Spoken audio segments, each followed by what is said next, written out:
नमस्कार बैंक साथियों। दोस्तों 11th बाइपर्टाइट का एमओयू साइन तो बहुत पहले हो चुका था। उसके बाद अभी इसको एमओयू साइन होने के बाद 11th बाइपर्टाइट 11 नवंबर 2020 को फाइनल भी हो चुका है, लेकिन अभी तक इसके एप्लीकेबल इम्प्लीमेंशन होने के कोई भी आसार नज़र नहीं आ रहे। ना तो अभी तक बैंक एम्प्लॉय को अपनी बढ़ी हुई सैलरी मिली है और ना ही अभी एरिया आता हुआ दिख रहा है। लेकिन all India bank employ association से जो वर्कमैन स्टाफ की टॉप क्लास की यूनियन है, उसने सर्कुलर के ऊपर सर्कुलर निकाल के अपने कर्मचारियों को दे रही हैं, मीटिंग के ऊपर मीटिंग कर रही हैं और हर दिन कोई ना कोई नई कैलकुलेशंस 11th बाइपर्टाइट के ऊपर आ रही हैं। लेकिन अभी इसको इम्प्लीमेंट करवाने के ऊपर कोई ख़ास न्यूज़ नहीं है। लग तो दोस्तों ऐसे रहा है कि वही बैंकर ने जो इलाहाबाद हाई कोर्ट में नेट लगाई थी, उसके बाद इसको नेशनल ट्रिब्यूनल को केस दे दिया है और उसकी हेयरिंग फरवरी 2021 में होने वाली है। हो तो लग रहा है कि उसी हियरिंग के चलते हुए ही इसको लटकाया जा रहा है। अभी 11th बाइपर्टाइट सेटलमेंट इम्प्लीमेंशन होने वाला नहीं है। लेकिन चलिए बात करते हैं, जो all India bank employ association ने एक सर्कुलर निकाला है 14 दिसंबर 2020 में। इस सर्कुलर में improvement in post retirement benefit under the 11th bipartite settlement, जो कर्मचारी नवंबर महीने में रिटायर होंगे उनके ऊपर कितनी उनको पेंशन में इंक्रीज़ मिलेगी, कितने उनके बेनिफिट के रिवीजन होंगे, उसके बारे में ये सर्कुलर में एक सिंपल से चार्ट बना के जो ऑन ड्यूटी कर्मचारी हैं और जो रिटायरमेंट हो चुके हैं जहाँ फिर नवंबर 2020 में हो चुके हैं कर्मचारी, उनको उनके जो 11th बाइपर्टाइट के अनुसार उनके बेनिफिट में कितनी रिवीजन मिलेगी, कितना बेनिफिट होगा, उसमें ये सर्कुलर में दिखाया गया है। दोस्तों इस सर्कुलर में जो पहला पैराग्राफ में तो दोस्तों इस यूनियन ने अपनी अचीवमेंट ही गिनाई है कि हमने 11th बाइपर्टाइट में बहुत कुछ अचीव कर लिया है। जैसे कि हम पहले बाइपर्टाइट में अचीव करते रहे हैं, जो ऑन ड्यूटी सर्विस कर रहे हैं कर्मचारी और जो रिटायरमेंट के बेनिफिट, दोनों को हर बार हम अच्छे बेनिफिट्स के साथ रिवीजन करवाते हैं। और इस 11th बाइपर्टाइट में भी हमने उसी सेम अप्रोच को अडॉप्ट करते हुए अच्छे बेनिफिट्स के साथ इसको रिवीजन करवाया है। इसके साथ दोस्तों इन्होंने ये लिखा है कि हमने जो यंग एम्प्लॉयज़ हैं, बैंक में काम कर रहे हैं, जो एनपीएस के अंडर आते हैं, उनका एम्प्लॉयर का कंट्रीब्यूशन 14% करवा दिया है। लेकिन 14% ये जो कर्मचारियों का होने वाला है एनपीएस और फैमिली पेंशन, ये गवर्नमेंट अप्रूवल अवेटेड है। इसमें अभी गवर्नमेंट की अप्रूवल आई नहीं है। जब तक गवर्नमेंट की अप्रूवल आती नहीं है इसको फाइनल नहीं समझा जाएगा। इसके बाद दोस्तों नीचे चार्ट देखते हैं। चार्ट में दोस्तों इन्होंने ये बताया हुआ है कि जो कर्मचारी पेंशन स्कीम में, पुरानी पेंशन स्कीम में कवर हैं, उनको पीएफ में कितने बढ़ोतरी मिलेगी। उनके लिए दोस्तों ये जैसे कि कोई सीनियर सब स्टाफ है, जहाँ कोई दफ्तरी है, 11th बाइपर्टाइट में उसका पीएफ कटता था 2435 और 11th बाइपर्टाइट में उसका जो पीएफ कटेगा वो कटेगा 3800। क्योंकि हमें भी पता है कि दोस्तों जो पीएफ है वो बेसिक के ऊपर कटता है, तो इसमें जो पुरानी बेसिक है और नई बेसिक दोनों को डिफरेंस लेके जो इंक्रीज़ मिलेगी पीएफ में वो 1365 रुपये हर महीने की मिलेगी। अगर हम स्पेशल असिस्टेंट का देखा जाए तो उसमें 4596 11th बाइपर्टाइट में उसकी थी मैक्सिमम जो बेसिक पे ली जाती है, और 11th बाइपर्टाइट में उसकी आ जाएगी 7180। इस हिसाब से देखा जाए तो 2584 रुपये का उसको पीएफ में बेनिफिट होगा, इस चार्ट के अनुसार आईबीईए ने लॉन्च किया है अपने सर्कुलर में।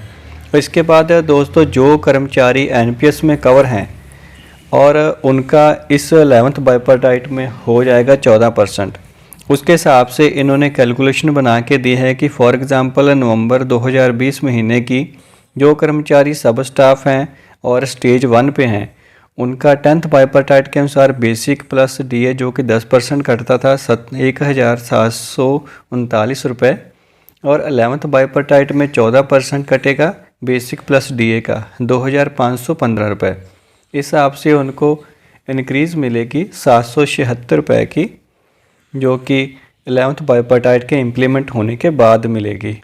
इसके साथ देखा जाए तो नीचे लिखा हुआ है कि सब स्टाफ जो कि 10th स्टेज के ऊपर पहुंच चुके हैं, उनको 10th और 11th बाइपर्टाइट के अनुसार इंक्रीज़ मिल जाएगी एनपीएस में 1047 रुपीज़ की। और जो क्लरिकल स्टाफ स्टेज 3 पे हैं उनको मिलेगी 1073 रुपये की। जो क्लरिकल स्टाफ बेसिक पे के अनुसार 10th स्टेज के ऊपर पहुंच चुके हैं 1563 रुपये की उनको इंक्रीज़ मिलेगी। जो कर्मचारी SWO या फिर ग्रेजुएट हैं उनके CIB कर रखी है और 15th स्टेज पे पहुंच चुके हैं उनको मिलेगा इंक्रीज़ 2010 रुपये का। और इसके सेकंड पेज के ऊपर दोस्तों रिटायरमेंट के बेनिफिट को गिनवाया है। जो कर्मचारी नवंबर 2020 में रिटायर हो चुके हैं उनके लिए ग्रेचुटी की अमाउंट सीनियर सब स्टाफ को 11th बाइपर्टाइट के अनुसार 11,08,500 के करीब मिलने वाली है। और senior clerk it means special assistant उनको 20 लाख के करीब ग्रेचुटी की पेमेंट होगी 11th बाइपर्टाइट के अनुसार। नीचे दोस्तों कम्यूटेशन अमाउंट जो कि रिटायरमेंट के ऊपर कर्मचारियों को मिलती है। नवंबर 2020 में रिटायर होने वाले कर्मचारियों को सीनियर सब स्टाफ दफ्तरी उनको मिलने वाली है कम्यूटेशन 7,65,000 और सीनियर क्लर्क स्पेशल असिस्टेंट को एट मैक्सिमम लेवल 14,47,000 के करीब मिलेगी। ये कैलकुलेशन तभी एप्लीकेबल मानी जाएगी जब 11th बाइपर्टाइट सेटलमेंट इम्प्लीमेंट हो जाएगा। इसके बाद दोस्तों मंथली पेंशन उनको कितने मिलेगी आफ्टर कम्यूटेशंस इन नवंबर 2020। सीनियर सब स्टाफ और दफ्तरी को 17,050 रुपये और सीनियर क्लर्क स्पेशल असिस्टेंट को 32,250 रुपये 11th बाइपर्टाइट के अनुसार पेंशन मिलने वाली है। इम्प्रूवमेंट इन फैमिली पेंशन, इसमें भी गवर्नमेंट अप्रूवल अभी वेट कर रही है कि गवर्नमेंट अप्रूवल आ जाए, लेकिन अभी तक गवर्नमेंट की अप्रूवल आई नहीं है। जो कि 30% की बढ़ोतरी की बात कही हुई है कि 11th बाइपर्टाइट में 30% की बढ़ोतरी मिलेगी। लेकिन अगर हम इस चार्ट के अनुसार देखा जाए तो family pension of the senior sub staff retired in the 2020 and died recently 10th bipartite के अनुसार उनको मिलेगी 8,444 रुपये एंड 11th बाइपर्टाइट के अनुसार फैमिली पेंशन जो मिलेगी 13,460 रुपये। इस हिसाब से इंक्रीज़ देखा जाए तो 5,016 रुपये का इंक्रीज़ मिल जाएगा फैमिली पेंशन में, जो कि पुरानी पेंशन के हिसाब से एक अच्छा खासा इंक्रीज़ मिलने वाला है। जो सीनियर क्लरिकल रिटायर्ड हुए थे और डाइड रिसेंटली उसके उनको मिलने वाला है 12,667 रुपये का डिफरेंस। इस हिसाब से देखा जाए तो जो पहले वाली पेंशन इनको मिलती थी 10th बाइपर्टाइट के अनुसार और नई पेंशन करीब डबल ही होने वाली है पेंशन। इसके बाद दोस्तों बात आती है पी लीव इनकैशमेंट की, जो कि जो कर्मचारी रिटायर होते हैं नवंबर 2020 में रिटायर हुए हैं उनको 240 डेज़ की पी लीव इनकैशमेंट मिलेगी। और जो कि सीनियर सब स्टाफ दफ्तरी उनको 10th और 11th बाइपर्टाइट के अनुसार अगर डिफरेंस देखा जाए तो वो होगा 73,000 का। सीनियर क्लर्क जो स्पेशल असिस्टेंट इनको डिफरेंस मिलेगा 1,32,000 का, यानी कि 10th बाइपर्टाइट के अनुसार जो मिलेगा अब 11th बाइपर्टाइट के अनुसार इतना इंक्रीज़ होने वाला है। तो सबसे लास्ट में दोस्तों इन सारे ऊपर वाले जो कैलकुलेशन की है उसका एक सम अप किया हुआ इन्होंने under the 11th bipartite settlement.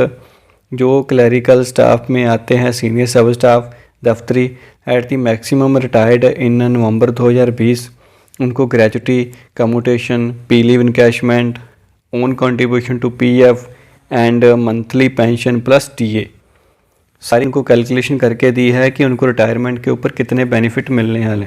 Next column में सीनियर क्लरिकल स्टाफ और special assistant at the maximum retired in the November 2020 उनको दोस्तों बताया गया है कि जैसे कि gratuity 20 lakh, commutation 14,47,000, P leave encashment 9 lakh, own contribution to PF आ जाएगा, मंथली पेंशन प्लस DA 32,250 रुपये की मंथली पेंशन उनको मिलने वाली है।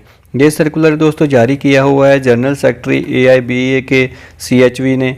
तो ये तो था दोस्तों all India bank employ association की तरफ से जारी किया हुआ सर्कुलर जिसमें improvement in the post retirement benefit under the 11th bipartite settlement बताया हुआ है।